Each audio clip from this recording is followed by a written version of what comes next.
Labor has outlined a tourism strategy for the Asian market if it's re-elected this month.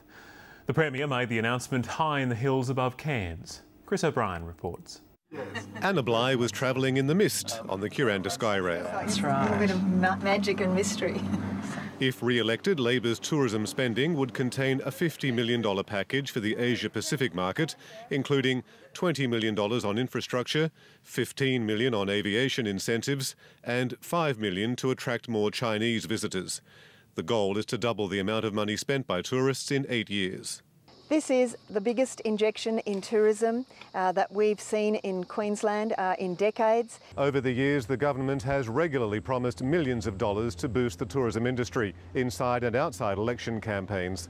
But the Premier insists it's good value for taxpayers' investment, despite constant reports that the tourism industry is struggling. What that then returns to Queensland returns, 20, 30 times in value. Cairns and other tourism centres, the Whitsundays, needed this last year, not only a matter of days from an election. Bob Catter was at another tourism hotspot, the Gold Coast. He's waiting to see if the Supreme Court grants his party an injunction on the distribution of ballot papers that use only the abbreviated name, the Australian Party. It's before the courts, and there has been a prohibition placed upon us against us using a registered name.